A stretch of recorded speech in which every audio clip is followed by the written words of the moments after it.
భూగోళ శాస్త్రం సంబంధించి మనం ఈరోజు స్కూల్ అసిస్టెంట్ మరియు ఎస్జిటికి సంబంధించి అత్యధికంగా క్వశ్చన్స్ రావడానికి ఆస్కారం ఉన్నటువంటి అతి ప్రధానమైనటువంటి టాపిక్ సౌర కుటుంబం. ఈ సౌర కుటుంబం ఇప్పటి వరకు కూడా చాలా వరకు మనకు డిఎస్సికి సంబంధించి చాలా వరకు ప్రత్యక్షంగా పరోక్షంగా కూడా చాలా వరకు క్వశ్చన్లు వచ్చాయి. ఆ క్వశ్చన్లు ఏ విధంగా వచ్చాయో అనే విషయాన్ని నేను పూర్తిగా అంటే ఇంతకుముందు ఏ విధంగా వచ్చాయి, ఇప్పుడు ఎలా రాబోతున్నాయి, రావడానికి అవకాశం ఉన్నాయనే విషయాన్ని చేసుకుంటూ ఈ సౌర కుటుంబం అనే ఈ టాపిక్ని, ఈ కాన్సెప్ట్ని పూర్తిగా ఎక్స్ప్లెయిన్ చేయడం జరుగుతూ ఉంటుంది. భూగోళ శాస్త్రాన్ని ఇంగ్లీష్లో జియోగ్రఫీ అనే పదం, ఇంగ్లీష్ పదంతో మనం చెప్పడం జరుగుతుంది. అంటే జియోగ్రఫీ అనే ఈ పదము ఆంగ్ల పదం. ఈ ఆంగ్ల పదము మనకు జనరల్గా మనకు గ్రీక్ పదాల కలయిక ద్వారా ఏర్పడింది. అయితే ఈ రెండు గ్రీక్ పదాల కలయిక ద్వారా మనకు జాగ్రఫీ అనే ఈ ఆంగ్ల పదము ఏర్పడింది.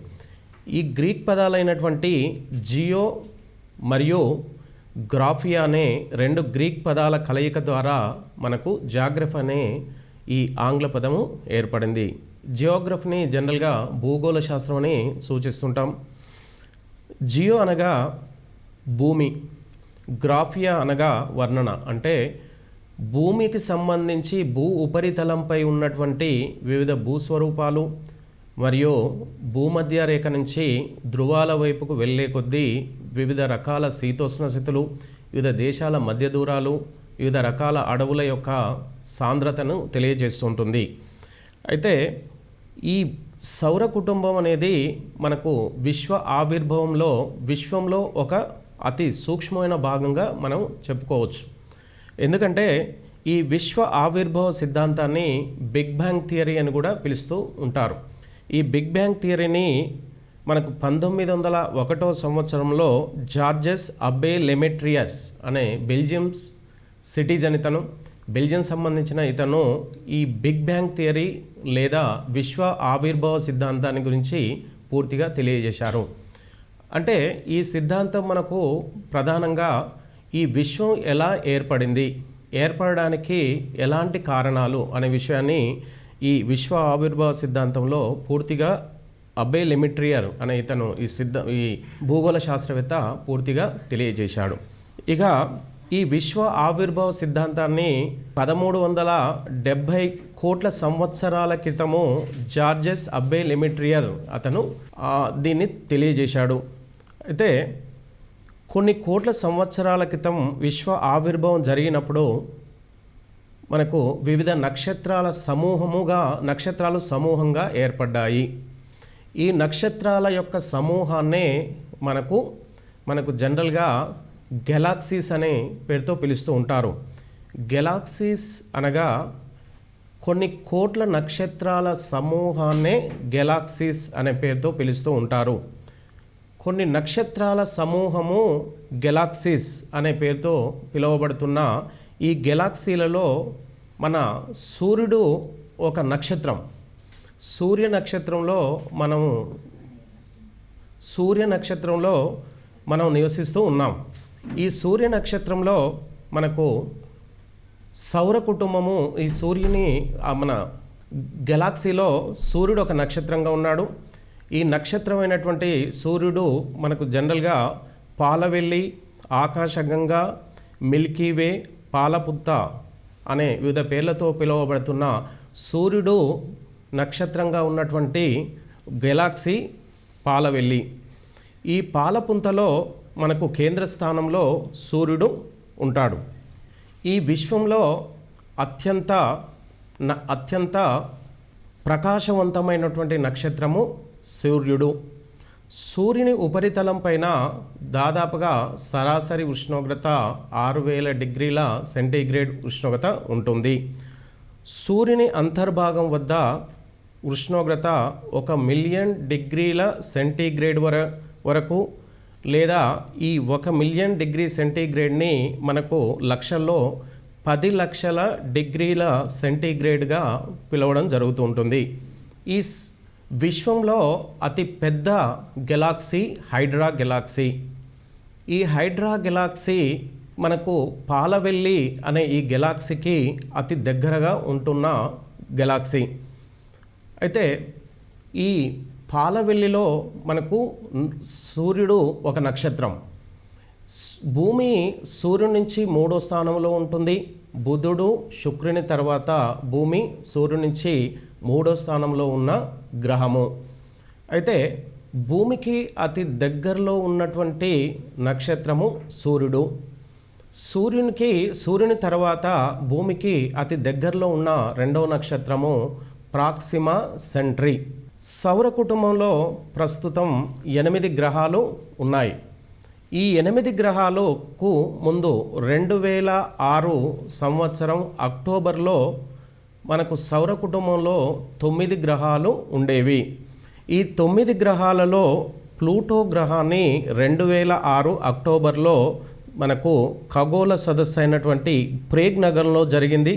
ఈ సదస్సులో మనకు ప్లూటో గ్రహాన్ని గ్రహస్థాయి నుంచి తొలగించడం జరిగింది. అయితే మనకు సౌర కుటుంబం అనగా సూర్యుని యొక్క కుటుంబం. ఈ సౌర కుటుంబంలో మనకు సూర్యుడు కేంద్ర స్థానంలో ఉంటాడు. సూర్యుడు కేంద్ర స్థానంలో ఉండి సూర్యుని చుట్టూ ప్రస్తుతం 8 గ్రహాలు మరియు వివిధ ఉపగ్రహాలు మరియు లఘు గ్రహాలు, తోకచుక్కలు, ఉల్కలు, విశ్వాంతర ధూళి వంటి వివిధ ఖగోళ వస్తువులు సూర్యుని చుట్టూ పరిభ్రమణం చెందుతూ ఉన్నాయి.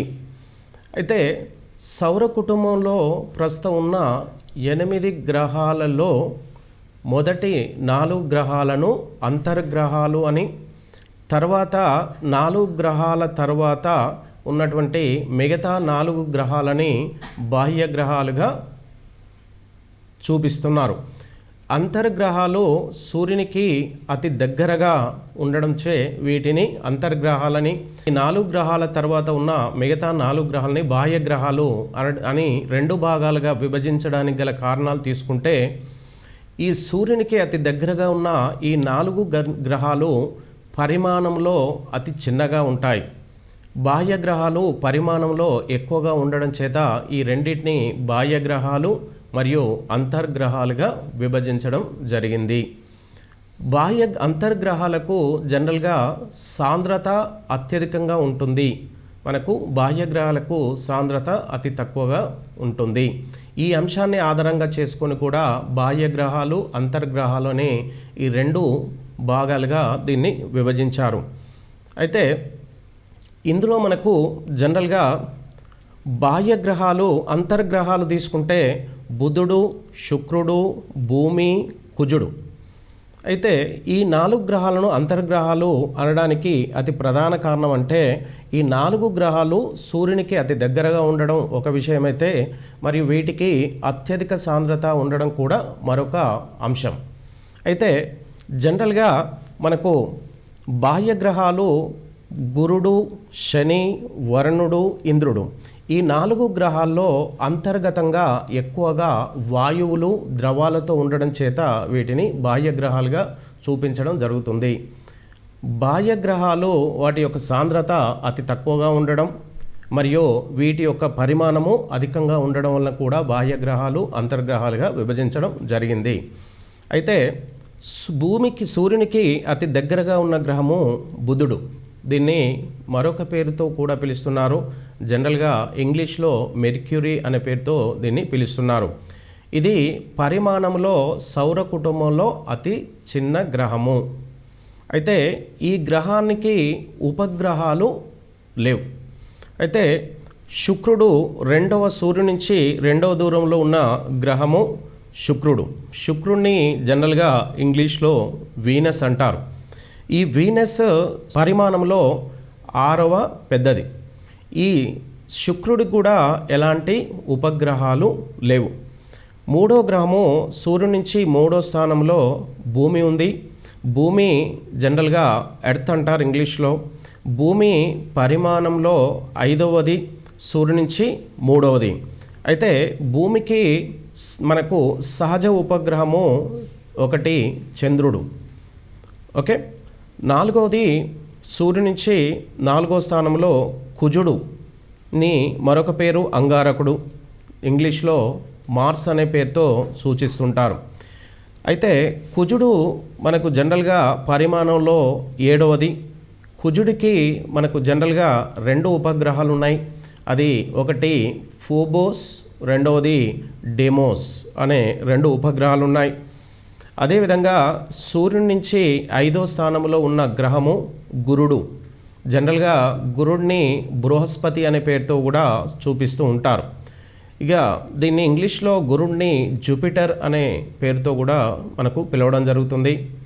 పరిమాణంలో మనకు సౌర కుటుంబంలో అతి పెద్ద గ్రహంగా మనకు గురుడిని చూపిస్తూ ఉంటారు. అయితే గురుగ్రహానికి ప్రస్తుతం మనకు 16 ఉపగ్రహాలు ఉన్నాయి.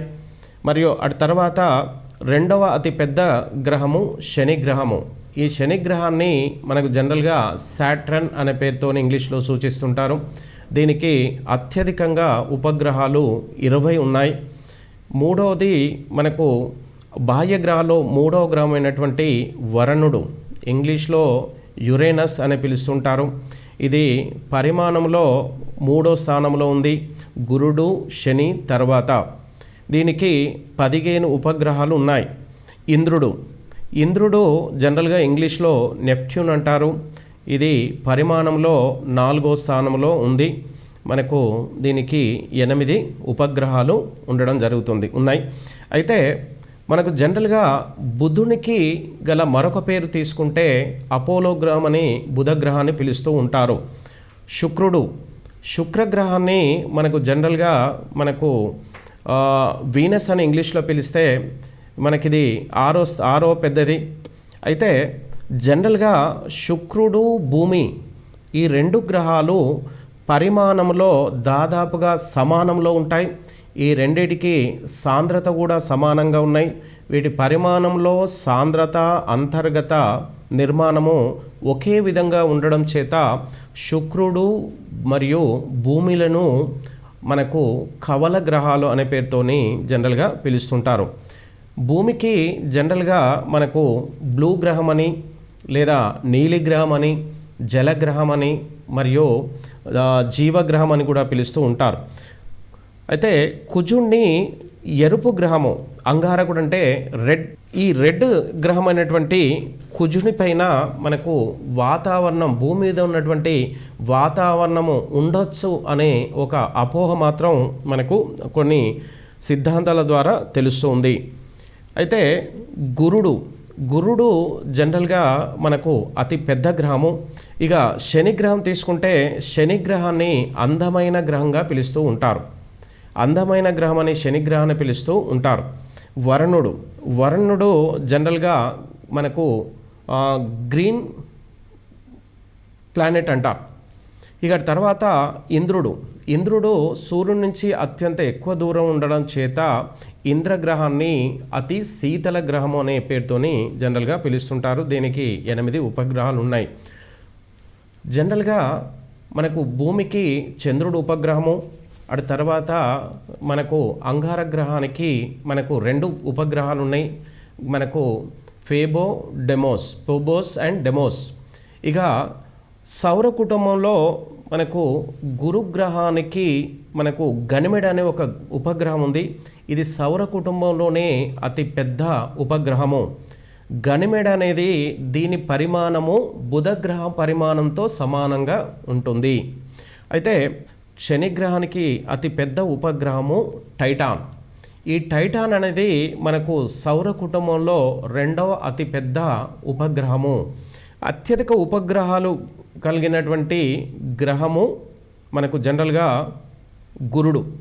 అతి తక్కువ ఉపగ్రహాలు కలిగినటువంటి గ్రహము భూమికి చంద్రుడు ఒకే ఒక ఉపగ్రహము. ఉపగ్రహాలు లేని గ్రహాలు బుధుడు మరియు శుక్రుడు. 2 భూమి సూర్యునికి గల మధ్య దూరము 149.5 మిలియన్ కిలోమీటర్లుగా మధ్య దూరం ఉంది. అయితే సూర్యుడి నుంచి జనరల్గా భూకేంద్రం నుంచి మనకు వెలుతురు మరియు వృష్ణము భూ ఉపరితలం వైపుకు పయనిస్తూ ఉంటుంది.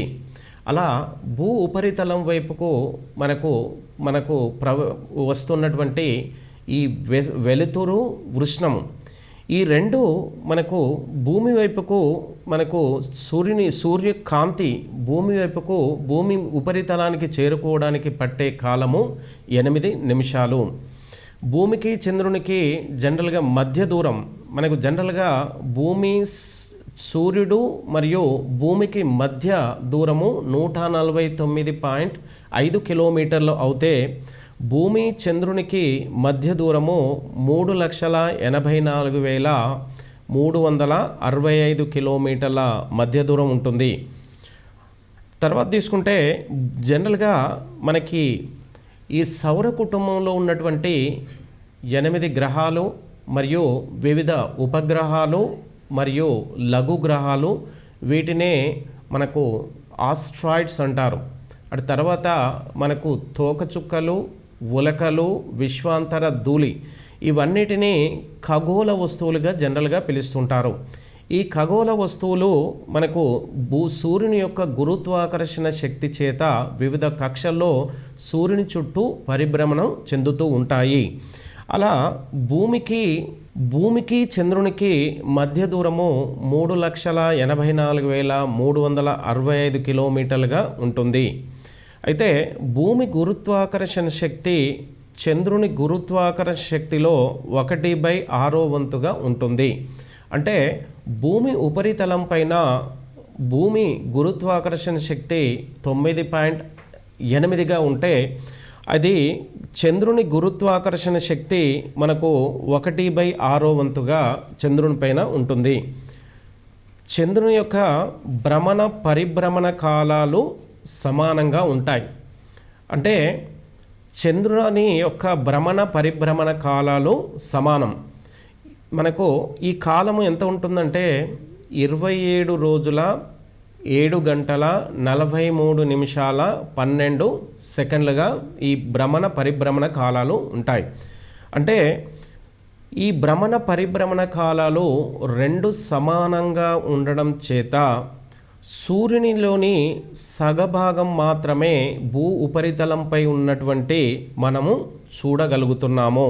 అంటే చంద్రునిలోని 59% ఉపరితలాన్ని మాత్రమే మనం చూడగలుగుతున్నాము. దీనికి కారణం ఏంటంటే భ్రమణ పరిభ్రమణ కాలాలు సమానంగా ఉండడమే దీనికి ప్రధాన కారణం.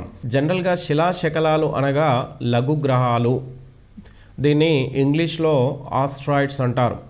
అయితే ఈ లఘు గ్రహాలైనటువంటి ఈ ఆస్ట్రాయిడ్స్ మనకు సౌర కుటుంబంలో మనకు అంగారక గ్రహము మరియు బృహస్పతి గ్రహాల మధ్య సూర్యుని యొక్క గురుత్వాకర్షణ శక్తి చేత ఈ రెండు గ్రహాల మధ్య మనకు సూర్యుని చుట్టూ పరిభ్రమణం చెందుతూ ఉంటాయి.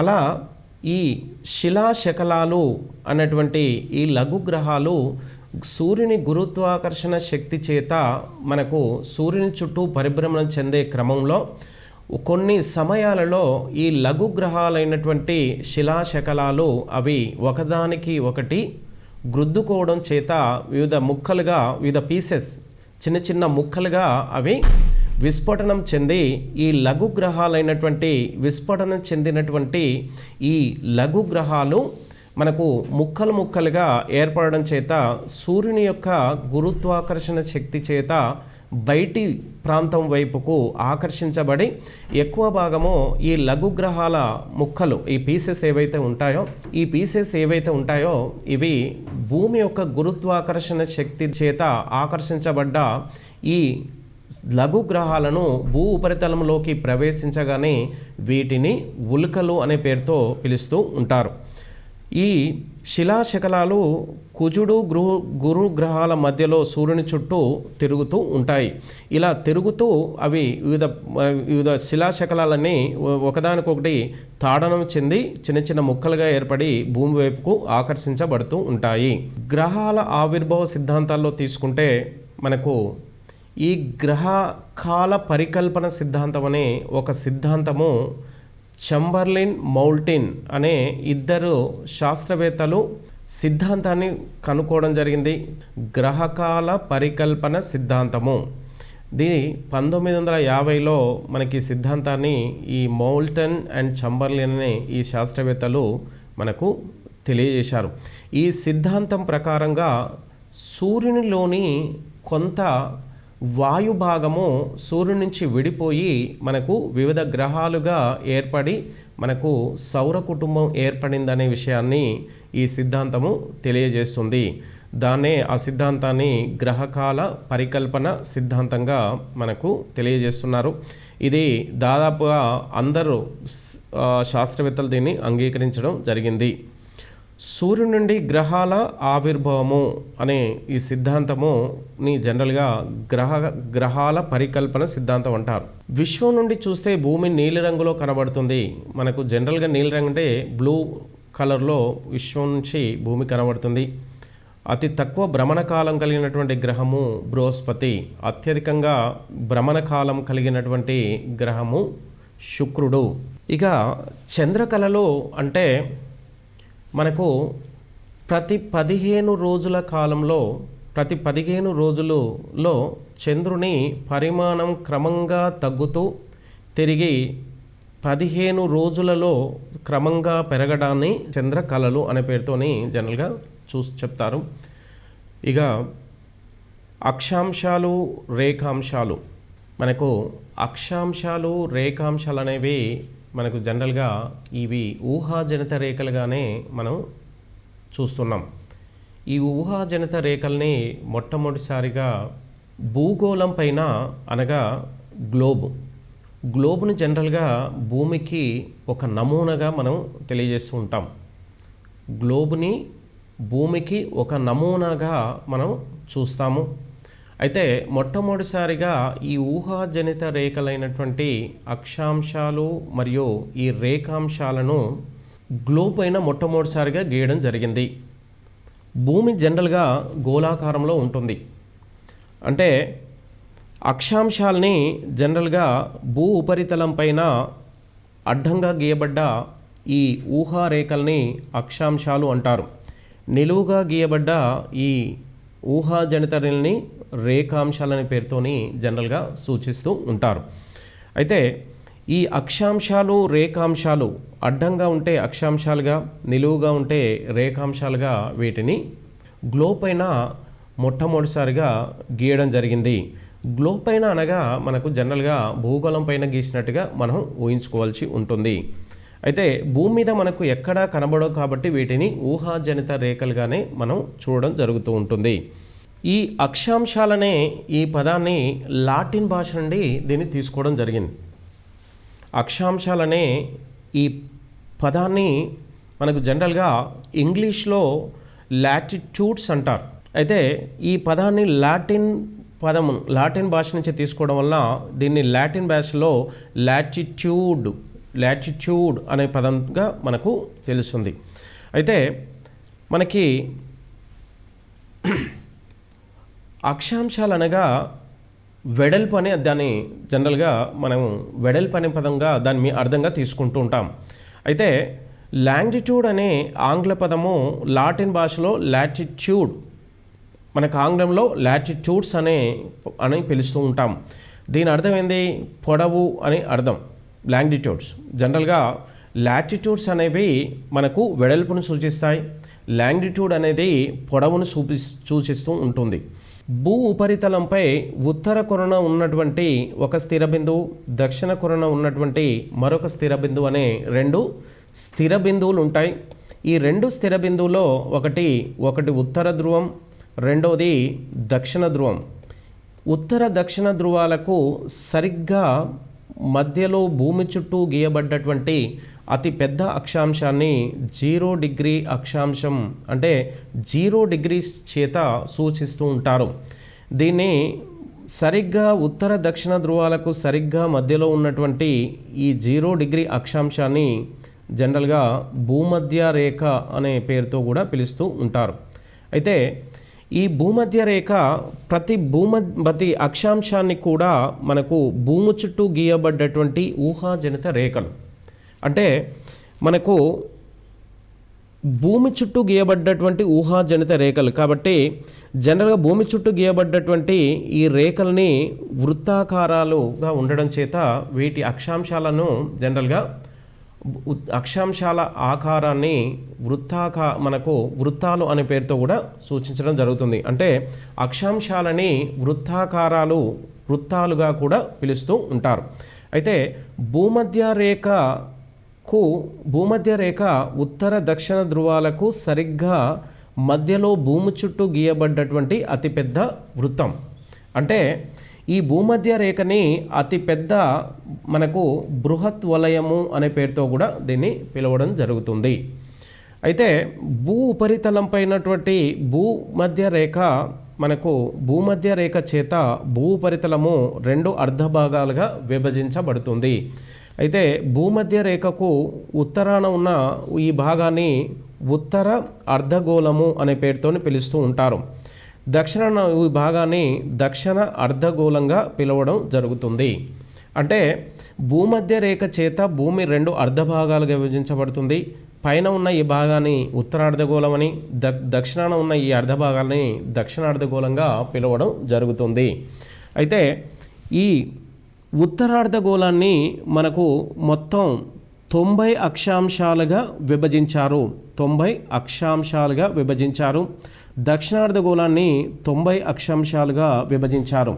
అంటే ఉత్తరార్ధగోళంలో ఉన్నటువంటి మొత్తం అక్షాంశాల సంఖ్య 90. ఇలా మనకు భూమధ్య రేఖ నుంచి ఉత్తర ధ్రువం వైపుకి వెళ్ళే కొద్దీ అక్షాంశాల పరిమాణం తగ్గుతూ అక్షాంశాల సంఖ్య పెరుగుతూ మనకు ఉత్తర ధ్రువం వద్ద మనకు 90 అక్షాంశమైనటువంటి ఉత్తర ధ్రువము వాటి యొక్క పరిమాణము 0గా మనకు తెలియజేస్తుంది. అంటే ఉత్తరార్ధగోళంలో 90 అక్షాంశాలు, అదేవిధంగా దక్షిణార్ధగోళంలో కూడా మనకు 90 రేఖాంశాలుగా మనం సూచిస్తుంది. దక్షిణార్ధగోళాన్ని దక్షిణ ధ్రువం అంటారు. ఉత్తరార్ధగోళాన్ని మనకు 90 డిగ్రీల అక్షాంశంగా, దక్షిణ ధ్రువాన్ని 90 డిగ్రీల అక్షాంశంగా చూపిస్తుంది.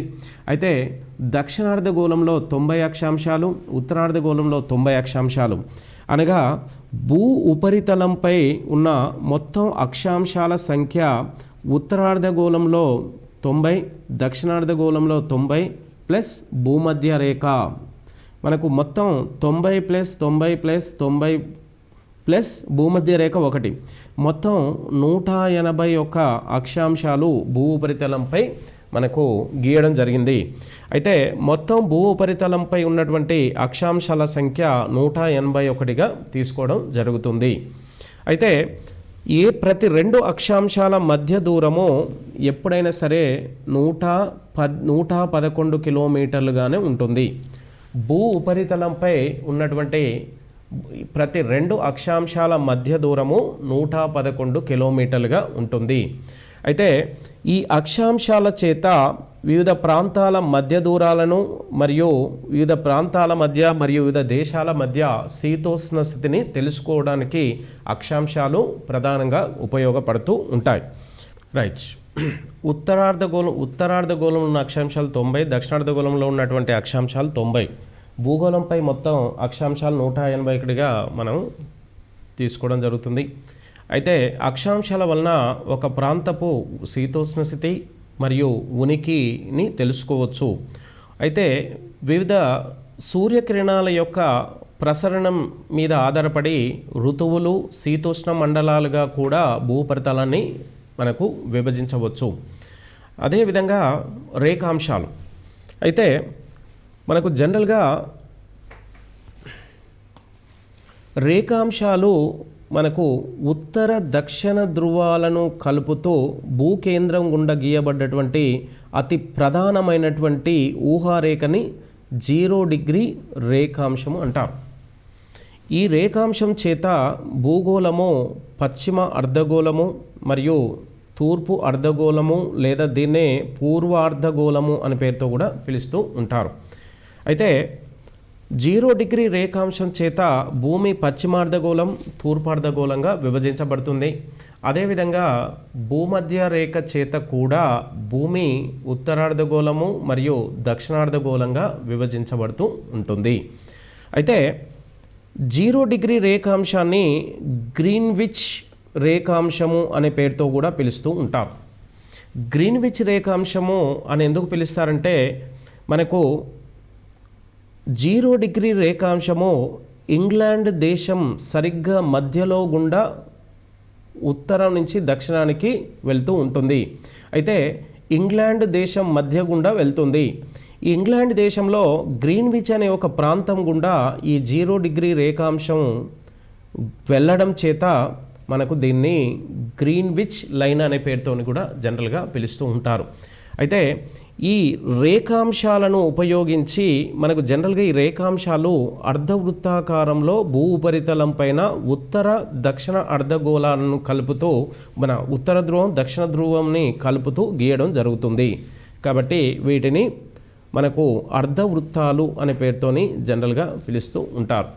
అయితే మనకు జనరల్గా ఈ రేఖాంశాల చేత రేఖాంశాల యొక్క ఉపయోగంని మనకు తెలుసుకుంటే, ఈ రేఖాంశాలను మనకు జనరల్గా మనకు మధ్యాహ్న రేఖలు అంటారు. వీటినే ఇంగ్లీష్లో మెరీడియన్ లైన్స్, మధ్యాహ్న రేఖలు అని పిలుస్తుంటారు. అంటే రేఖాంశాలను ఉపయోగించి మనకు జనరల్గా ఈ రేఖాంశాలను ఉపయోగించి మనకు వివిధ ప్రాంతాల మధ్య ఉన్నటువంటి కాల వ్యత్యాసాలను, వివిధ దేశాల మధ్య ఉన్నటువంటి కాల వ్యత్యాసాలను, వివిధ ప్రాంతాల్లో ఉన్నటువంటి కాలాన్ని కనుక్కోవడానికి రేఖాంశాలను ఉపయోగిస్తూ ఉంటారు. అయితే ఈ రేఖాంశాల్లో ఉపయోగించి వివిధ ప్రాంతంలో మన కాలాన్ని నిర్ణయించవచ్చు. కాలాన్ని నిర్ణయించడానికి ఉపయోగించే ఊహాజనిత రేఖలే రేఖాంశాలు. అయితే మనకు జనరల్గా గ్రీన్విచ్ రేఖ మనకి ఇంగ్లాండ్ గుండా వెళ్తుంది. గ్రీన్విచ్ రేఖ చేత భూగోళాన్ని మనకు జనరల్గా పశ్చిమార్ధగోళము పూర్వార్ధగోళంగా విభజించడం జరిగింది. అయితే మనకు భూ ఉపరితలం పైన పూర్వార్ధగోళాన్ని మొత్తం 90 రేఖాంశాలుగా, మనకు పశ్చిమార్ధగోళాన్ని 90 రేఖాంశాలుగా విభజించడం జరుగుతుంది. అయితే పూర్వార్ధగోళంలో ఉన్నటువంటి మొత్తం రేఖాంశాలు 90, పశ్చిమార్ధగోళంలో ఉన్నటువంటి రేఖాంశాలు 90.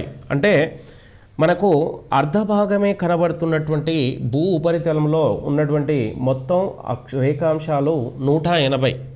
అయితే మనకు సరిగ్గా భూమధ్య రేఖ నుంచి తూర్పు కొన వైపుకు వెళ్ళే కొద్దీ మొత్తం అక్షాంశాల సంఖ్య 90. అయితే దీని వెనక సైడ్లో మరొక 90 రేఖాంశాలు ఉంటాయి.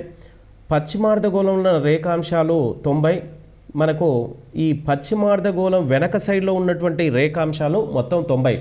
ఈ తూర్పు అర్ధగోళంలో వెనక సైడ్ ఉన్నటువంటి 90 రేఖాంశాలని తూర్పు వైపు తీసుకుంటే ఇది 91వ రేఖాంశం, 92వ రేఖాంశం, దీన్ని 93వ రేఖాంశం, ఇలా 90, 100, 110, 120, 150, 170, 180. అంటే మనకు తూర్పు అర్ధగోళంలో తూర్పు కొనన ఉన్నటువంటి ఈ రేఖాంశాన్ని 180 డిగ్రీల రేఖాంశంగా, అదేవిధంగా పశ్చిమార్ధగోళంలో చివరిలో కొనన ఉన్నటువంటి ఈ రేఖాంశాన్ని ఇలా ఈ రేఖాంశాలను గీసుకుంటూ వెళ్తే మనకు చివరిలో ఉన్న రేఖాంశము 179వదిగా మనం తెలుసుకుంటాం.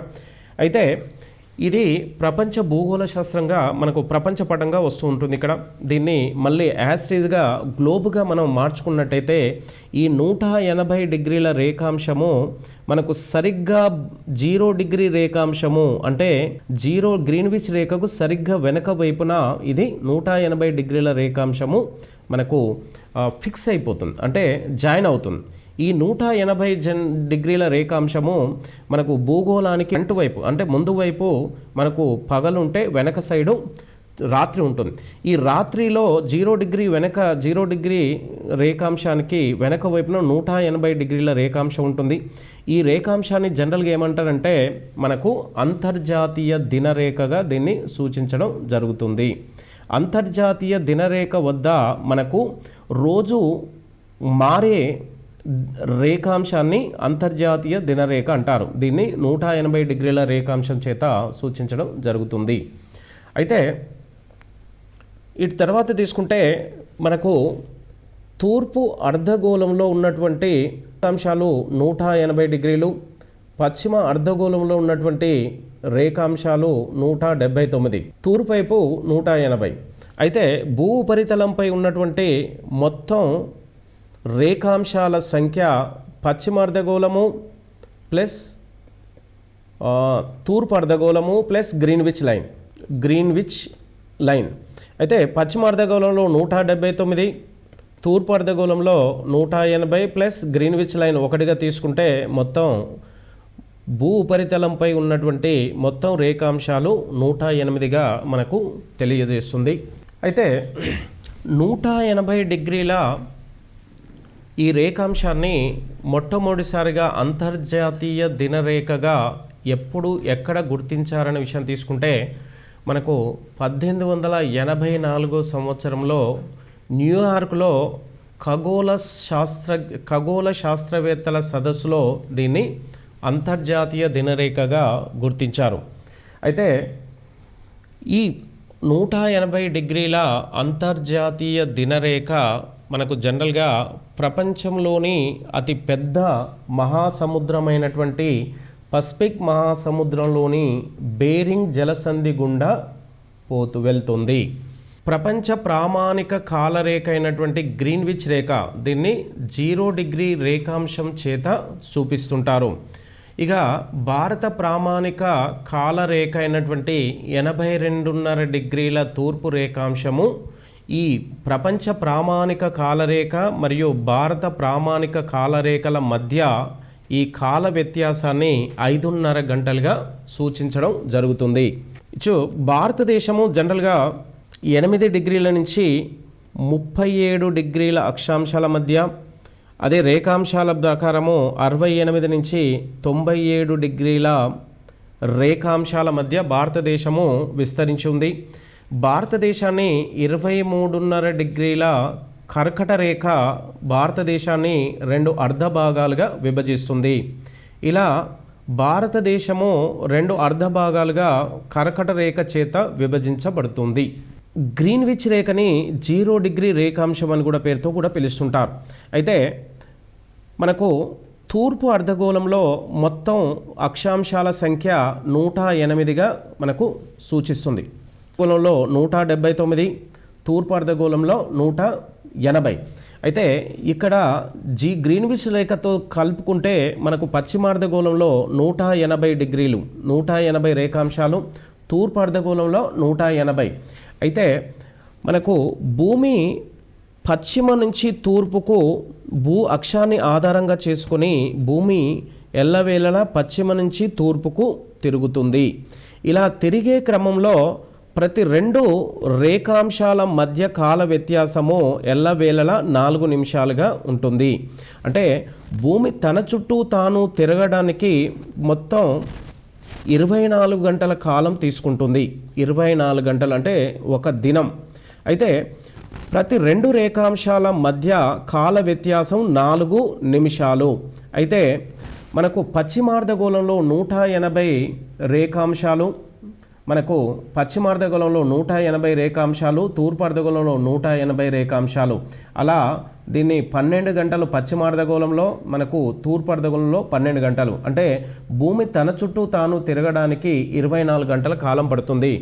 ఈ 24 గంటలు అంటే ఈ కాలం ఎలా కనుక్కోవడం జరుగుతుందంటే ప్రతి 2 రేఖాంశాల మధ్య కాల వ్యత్యాసము 4 నిమిషాలుగా ఉంటుంది.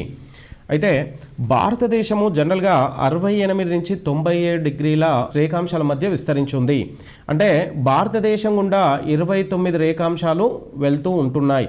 ఈ 29 రేఖాంశాల్లో ప్రతి 2 రేఖాంశాల మధ్య కాల వ్యత్యాసము 4 నిమిషాలైతే మొత్తం మనకు భారతదేశము పశ్చిమ నుంచి తూర్పుకు ఎంత కాల వ్యత్యాసం ఉంటుందంటే 116 నిమిషాలు, అంటే దాదాపుగా 2 గంటల కాల వ్యత్యాసం ఉంటుంది. ఈ 2 గంటల కాల వ్యత్యాసాన్ని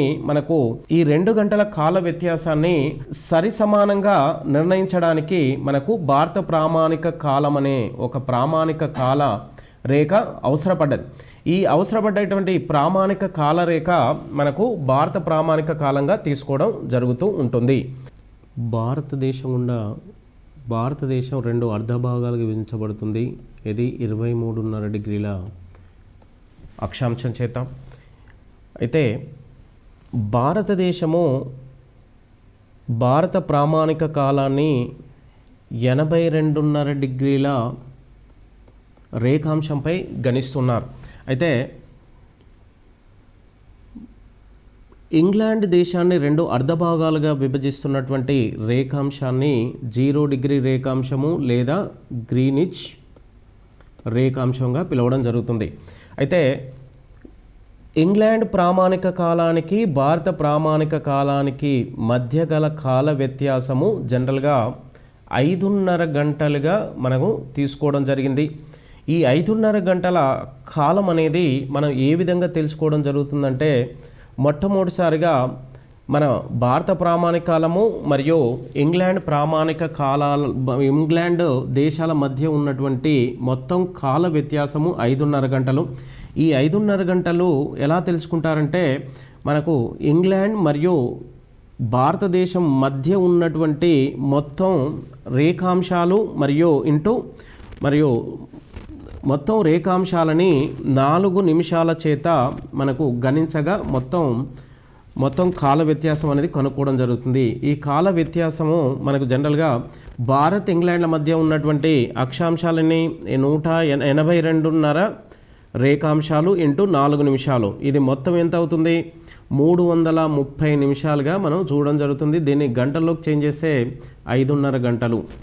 అయితే ఇంగ్లాండ్ మరియు భారత్ ప్రామాణిక కాల వ్యత్యాసం 5.5 గంటలు ఎలా తెలుసుకున్నారనే విషయం తీసుకుంటే, ఈ 2 దేశాల మధ్య ఉన్నటువంటి మొత్తం రేఖాంశాలు ఇంటూ 4 నిమిషాల చేత దీన్ని మల్టిప్లై చేయగా వచ్చేదే మనకు ఆ 2 దేశాల మధ్య ఉన్న కాల వ్యత్యాసం. ప్రపంచ ప్రామాణిక కాలరేఖ గ్రీన్విచ్ రేఖాంశం, ఇది ఇంగ్లాండ్ దేశం గుండా పయనిస్తుంది.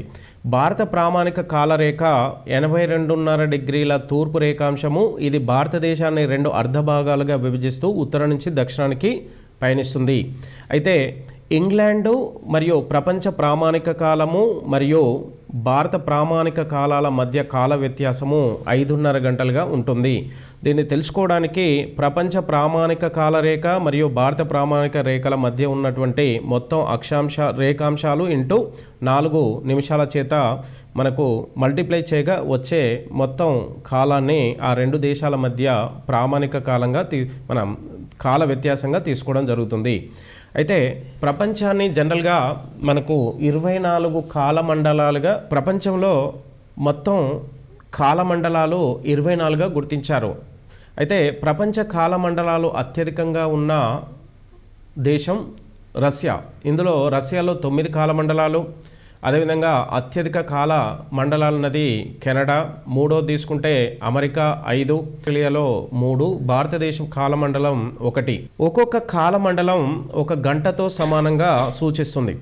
రేఖాంశాలనగా జనరల్గా మెరీడియన్లు అనేలా పిలుస్తుంటారు. మెరీడియన్ అంటే మధ్యాహ్నము. ఇది మెరీడియన్ ఇది లాటిన్ లాంగ్వేజ్ భాష నుండి తీసుకోవడం జరిగింది. గ్రిడ్ అనగా ఏవైనా 2 అక్షాంశాలు, ఏవైనా 2 రేఖాంశాలు ఖండించుకునే భాగమే గ్రిడ్ అంటారు. అయితే గ్రిడ్ని జనరల్గా చతుష్కోణాకారంలో ఉంటుంది. దీనితో ఈ గ్రిడ్ని ఉపయోగించి మనకు వివిధ ప్రాంతాలు, వివిధ దేశాల మధ్య ఉనికిని, వివిధ దేశాల మధ్య దూరాలను తెలుసుకోవడానికి ఈ గ్రిడ్ అత్యధికంగా ఉపయోగపడుతూ ఉంటుంది. ఇప్పటి వరకు 2 చాప్టర్లు పూర్తి అయ్యాయి. ఇందులో మొదటిది సౌర కుటుంబం, రెండోది అక్షాంశాలు, రేఖాంశాలు. అయితే దీంట్లో మనకు ఎక్కువగా అడిగింది ఏంటంటే, సౌర కుటుంబంలో మనకు అత్యధికంగా ఉపగ్రహాలు కలిగినటువంటి గ్రహం ఏందని అడిగాడు. ఓకే, జనరల్గా అత్యధికంగా ఉపగ్రహాలు కలిగింది శని గ్రహం. అదేవిధంగా మనకు అక్షాంశాలు రేఖాంశాల్లో మనం తీసుకుంటే మనకు అంతర్జాతీయ ప్రామాణిక కాలరేఖ అని దేన్ని సూచిస్తారంటే 0 డిగ్రీ రేఖాంశము. ఇది కూడా మనకు ఒక 2 టైమ్స్ డిఎస్సిలో అడిగాడు ఇప్పటి వరకు మనకు. అదేవిధంగా మనకు గ్రిడ్ వలన ఎలాంటి ఉపయోగాలు ఉన్నాయనే విషయాన్ని తీసుకునే ఈ క్వశ్చన్ కూడా అడిగాడు. గ్రిడ్ అనగా ప్రతి రెండు అక్షాంశాలు 2 రేఖాంశాలు ఖండించుకునే భాగాన్ని గ్రిడ్ అంటారు. ఈ గ్రిడ్ వలన ఎలాంటి ఉపయోగాలు ఉన్నాయనే విషయాన్ని తీసుకుంటే దీన్ని కూడా ఒక క్వశ్చన్గా అడిగినట్టున్నాడు, ప్రీవియస్ అడిగాడు. అయితే గ్రిడ్ను ఉపయోగించి వివిధ ప్రాంతాల మధ్య దూరాలను, వివిధ దేశాల మధ్య దూరాలను, వివిధ ప్రాంతాల ఉనికిని కూడా తెలుసుకోవడానికి ఉపయోగపడుతూ ఉంటుంది.